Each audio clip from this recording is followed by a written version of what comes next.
Salam sejahtera, anda bersama saya Nala Huda dan kami di Astro Awani terus bawakan perkembangan terkini situasi bencana banjir. Jadi untuk Awani Global minggu ini kami ingin memahami bencana alam dan juga cabaran iklim dalam konteks yang lebih besar iaitu pada peringkat global kerana bukan sahaja di Malaysia malah di Filipina mereka pula dilanda oleh taufan Rai dan kita ingin memahami konteks cabaran iklim ini pada peringkat antarabangsa. Apa tahap kesiapsiagaan di negara-negara lain dan apa yang boleh dipelajari Malaysia dalam mendepani cabaran bencana dan sudah bersedia bersama saya untuk membincangkan perkara ini Dr. Kamarul Azhari Razak, Pengarah Pusat Pencegahan dan Kesiapsiagaan Bencana UTM. Terima kasih kepada Dr. Kamarul sudi bersama saya dalam Awani Global. Pertama sekali kita ingin melihat dan memahami dahulu situasi semasa banjir di negara kita ini kerana saya difahamkan Dr. Kamarul berada di lapangan khususnya di Hulu Langat untuk melihat dan meninjau situasi di sana ketika ini. Jadi boleh Dr. Kamarul kongsikan dulu bagaimana situasi semasa banjir ketika ini? Boleh. Terima kasih banyak Nailah. Terima kasih pihak Astro atas jemputan. Benar, untuk makluman saya pun minggu lepas berada di Kelantan selama hampir seminggu memantau persiapan menghadapi monsun dan beberapa kawasan turut menerima limpahan sungai Kelantan sendirilah. Itu yang berlaku di negeri Kelantan pada minggu lepas dan alhamdulillah saya berjaya pulang dalam tempoh yang singkat di sini pada Ahad dan meninjau sendiri dan alhamdulillah hampir 3 hari kami berkampung di Hulu Langat melihat kesan dan impak di beberapa kawasan-kawasan utamalah. Batu 18, Batu 20, Batu 21, Kampung Jawa, Kampung Sungai Lui yang digambarkan seolah-olah seperti tsunami di sana, Nailah. Dan saya bersama pihak Mercy Malaysia membuat beberapa bantuan-bantuan awal dan juga membantu pihak pengurusan kampung dalam penilaian impak awal terhadap bencana yang boleh saya katakan di sini berskala besar dan ekstrim, Nailah. Dr. Kamarul menyebut tentang cuaca yang ekstrim. Kita juga ingin memahami trend perubahan cuaca yang mana kalau kita lihat sebelum ini, kalau pakar-pakar sains iklim mereka sebenarnya sudah pun memberi amaran bahawa perubahan iklim, climate change ini akan mengakibatkan cuaca yang lebih ekstrim. Kalau kita nak lihat di Malaysia dan juga di negara-negara Asia Tenggara memang benar trend cuaca itu semakin ekstrim? Benar, Nailah. Dan menurut beberapa ramalan yang dikeluarkan oleh pihak Jabatan Meteorologi Malaysia sebelum berlakunya monsun, dikabarkan bahawa memang model iklim antarabangsa menunjukkan keadaan La Nina sekarang ni dan kemunculan extreme event yang kita hadapi pada Sabtu yang lepas melihat beberapa perubahan-perubahan cuaca yang ekstrim yang mendadak dan melihat kepada faktor-faktor sedemikian sebenarnya telah dijangka oleh beberapa saintis-saintis termuka antarabangsa melihat beberapa perubahan cuaca yang ekstrim yang agak sukar untuk diramal dengan lebih baik, terutama membabitkan kawasan-kawasan bandar yang mempunyai kapasiti densiti penduduk yang ramai dalam tempoh ramalan dan juga amaran yang begitu singkat, mungkin agak sukar bagi pihak kerajaan untuk memindahkan penduduk yang ramai dalam tempoh yang singkat. Itu beberapa senario yang sebahagian besar menerusi model-model iklim antarabangsa menunjukkan trend yang meningkat di masa hadapan. Naila. Dr. Kamarul, kalau kita nak lihat pada peringkat Asia Tenggara, negara-negara ASEAN, di mana antara negara yang paling berisiko atau terdedah kepada ancaman perubahan iklim? Soalan yang menarik untuk dikupas dan mungkin boleh diambil sebagai pengajaran atas bencana yang berlaku terutama di negeri Selangor. Bahawa pada monsun pada siri kali ini terdapat juga negara-negara ASEAN lain yang turut menghadapi masalah yang sama dan mungkin skalanya lebih besar berkali-kali ganda daripada apa yang dialami oleh penduduk beberapa penduduk di kawasan negeri Selangor sebagai contoh. Dan saya ambil contoh mudah Nailah ya untuk memberi sedikit perumpamaan pada pada minggu lepas turut direkodkan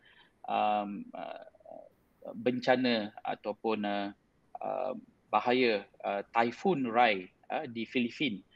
Itu antara 10 negara di ASEAN yang mempunyai rekod tahap kededahan kerapuhan yang tinggi selain daripada Indonesia. Dan Malaysia sebenarnya bertuah, kita berada pada kelompok yang moderate kategorinya. Jadi mungkin di situlah saya percaya ada ruang dan peluang untuk penambahbaikan. Memandangkan negara-negara ini berada di kelompok ataupun kategori berisiko tinggi, jadi sebahagian besar komuniti dan agensinya sentiasa bersiap siaga. Kita memperkatakan daripada Typhoon Rai tersebut di Filipina direkodkan pada 22 Disember tersebut, direkodkan 2.6 juta penduduk terjejas secara langsung dan hampir 662,000 orang masih belum ditemui.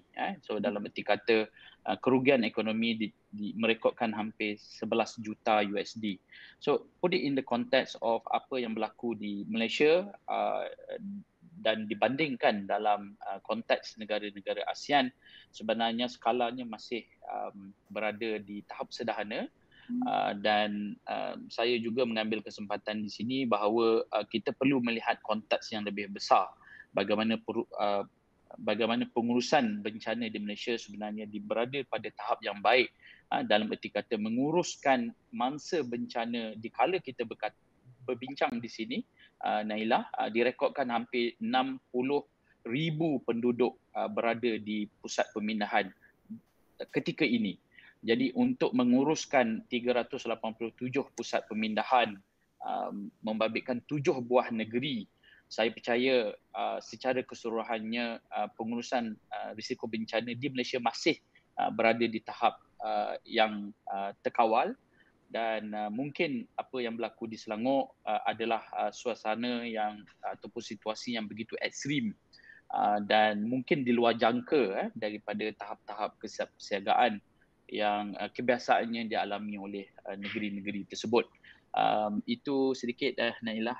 Ya, Dr. Kamarul, mungkin itu dari sudut pengurusan bencana, tapi penting juga untuk kita menitik beratkan dari aspek pencegahan dan mitigasi. Kalau nak dibandingkan dengan negara-negara yang mungkin ada sistem pencegahan dan sistem mitigasi bencana, khususnya banjir, apa yang mungkin boleh dipelajari Malaysia? Ada beberapa cadangan yang boleh kita pahalusi. Antara lain adalah bagaimana negara-negara ini mengambil peluang.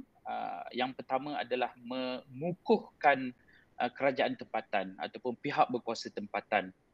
The concept decentralization berbanding sistem pengurusan di Malaysia yang lebih bersifat centralization. Lihat negara Jepun, bagaimana mereka berubah daripada struktur takbir urus risiko bencana daripada berpusat centralized kepada decentralized, tidak berpusat. Mereka empower local government sebagai contoh. Kerajaan negeri, pihak berkuasa tempatan, kerajaan tempatan kalau diambil juga sehinggalah ke peringkat komuniti setempat, seharusnya dimainkan peranan mereka ketika menghadapi bencana berskala besar. So kalau kita lihat dalam konteks mitigasi, kerajaan Malaysia telah memperuntukkan hampir melebihi 9 bilion ringgit untuk projek-projek berkenaan dengan pengurusan banjir bagi RMK 12 sebagai contoh. Dan apa yang kita boleh lihat, banyak program-program mitigasi, projek-projek mitigasi berstruktur yang diberi perhatian oleh pihak kerajaan, tetapi kita mungkin tertinggal mitigasi bukan berstruktur. Bagaimana sebagai contoh Nailah, ya, bagaimana kita boleh mengukuhkan komuniti setempat, bagaimana kita boleh mendidik mereka, meningkatkan tahap kefahaman mereka, bagaimana membaca amaran-amaran awal yang diberikan oleh pihak Met Malaysia sebagai contoh, bagaimana banyak projek-projek yang berasaskan nature-based solutions. Itu antara solusi yang berasaskan alam, bagaimana alam perkhidmatan ataupun kaedah penyelesaian mitigasinya menggunakan alam.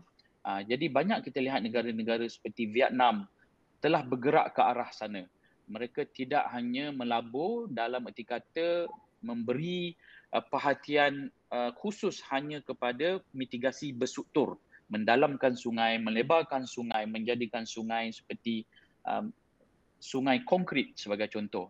Tidak ada elemen bagaimana komuniti boleh mendampingi sungai tersebut, menghargai air, mengurangkan pembuangan sampah di dalam sungai. So perkara ini adalah sebahagian daripada program yang kita rujuk sebagai program mitigasi bukan berstruktur.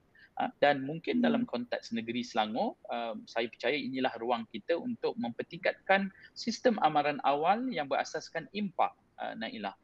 Benar pihak kerajaan menerusi Jabatan Pengairan dan Saliran mempunyai sistem amaran awal, tetapi sistem tersebut beroperasi untuk lembangan Sungai Kelantan, Terengganu dan Pahang buat masa ini, dan bakal dilanjutkan untuk lembangan sungai-sungai lain pada RMK 12 dan 13.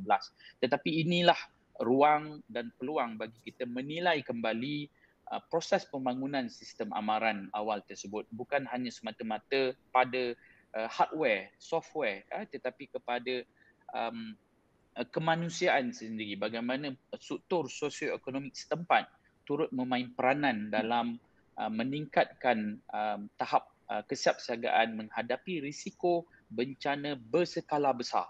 Kita tidak memperkatakan banjir kilat dalam konteks ini, Nailah. Kita memperkatakan penduduk yang perlu dipindahkan dengan segera. Sebagai contoh, pada Sabtu yang lepas, kita memperkatakan 15,000 penduduk perlu dipindahkan dalam masa beberapa jam sahaja. Adakah kita berupaya mempunyai kapasiti tersebut menguruskan bencana berskala besar yang saya percaya bukan hanya terletak di bahu agensi-agensi penyelamat, tetapi komuniti mempunyai peranan tertentu untuk membantu dan menyokong proses tindak balas tersebut, Nailah.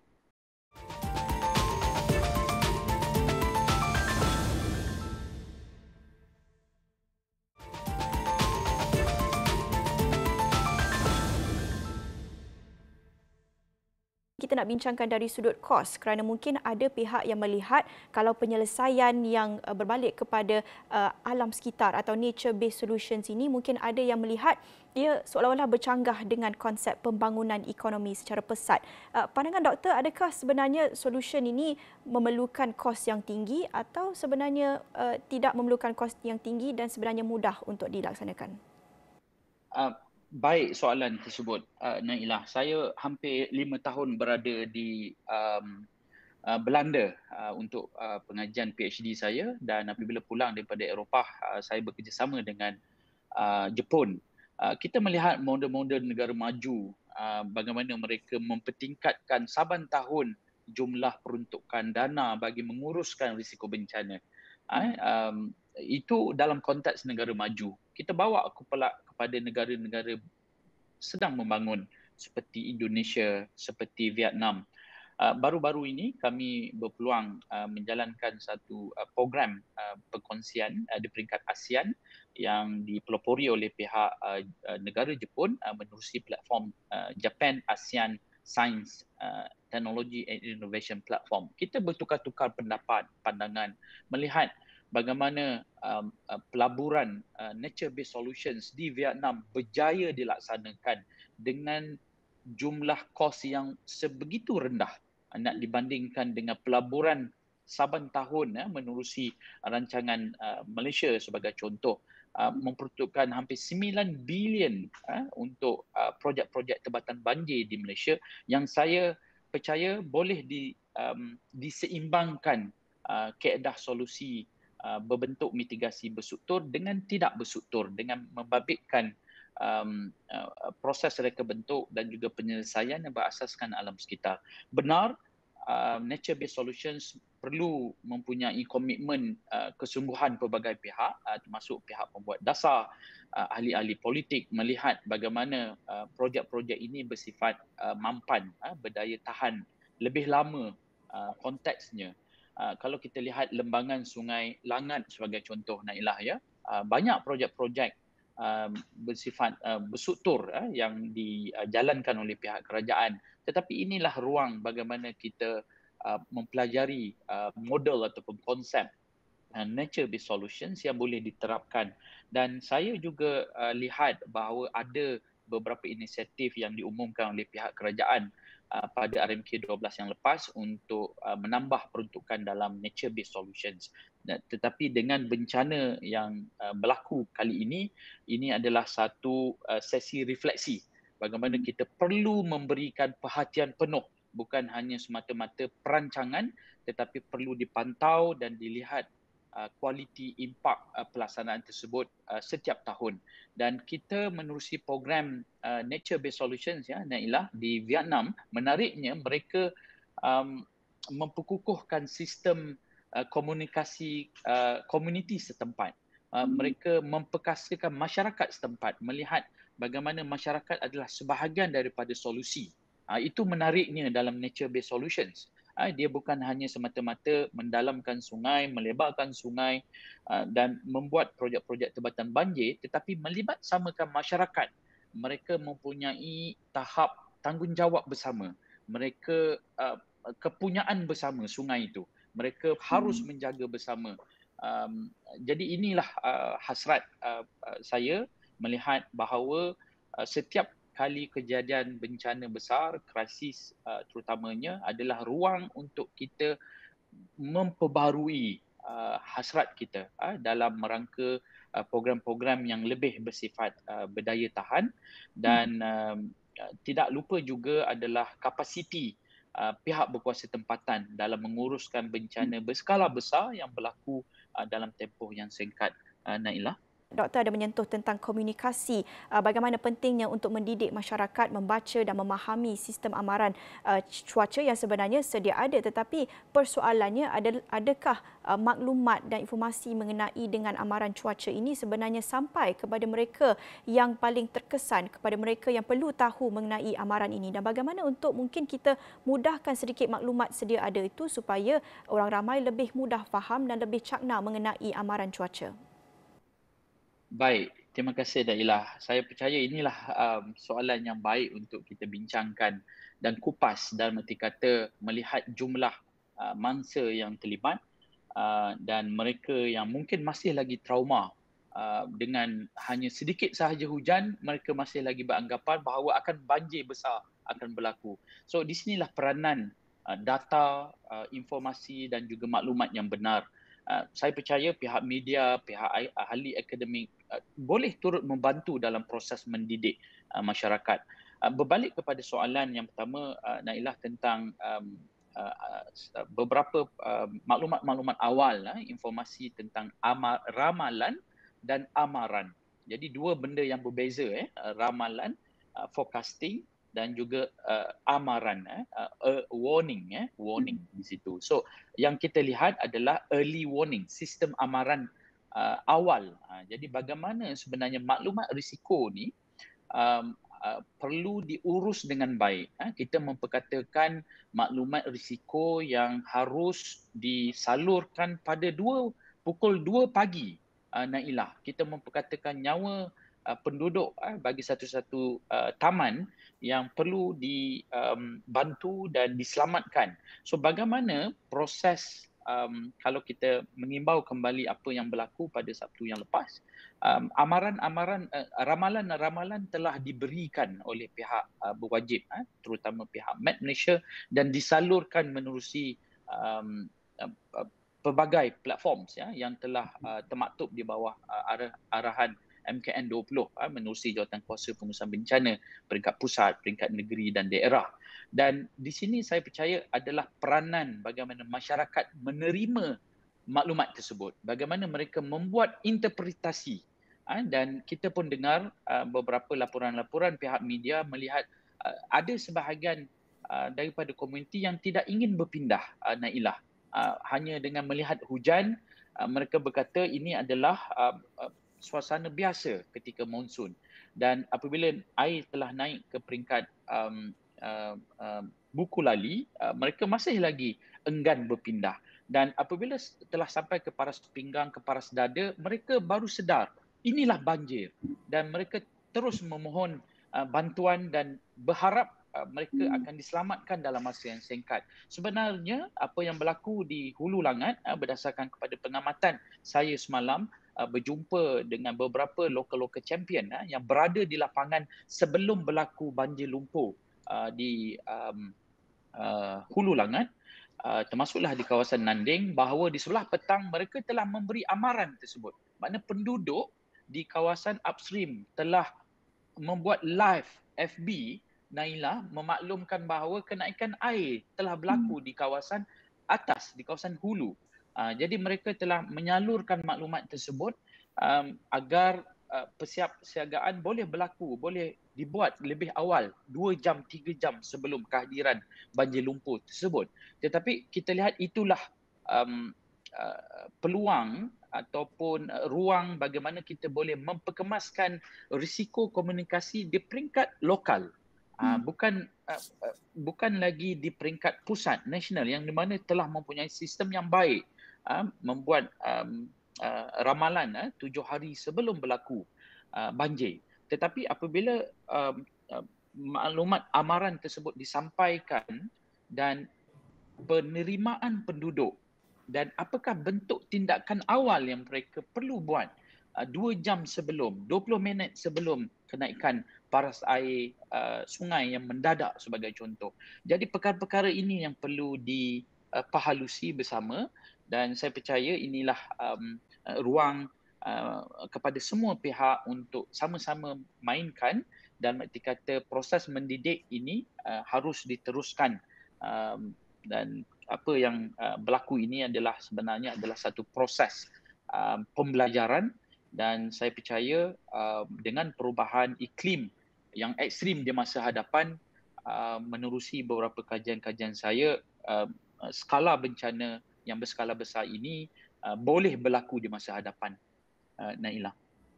Mungkin kita juga boleh lihat contoh di negara lain di mana ini sudah menjadi sebahagian daripada budaya mereka untuk secara contoh yang simple, mereka cek dulu ramalan cuaca sebelum mereka membuat sebarang perancangan atau perjalanan.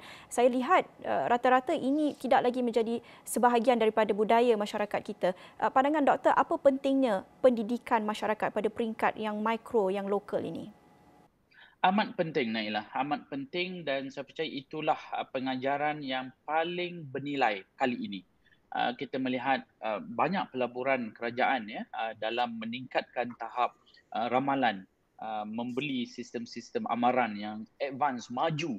Tetapi penerimaan di peringkat lokal kurang keberkesanannya, kita akan melihat impak sedemikian boleh berlaku. So di situlah sebenarnya peranan ketua-ketua komuniti, pihak berkuasa tempatan bersama-sama meningkatkan tahap kesiapsiagaan. Kita memperkatakan sebagai contoh latih amal yang boleh dibuat sebelum ketibaan musim monsun sebagai contoh.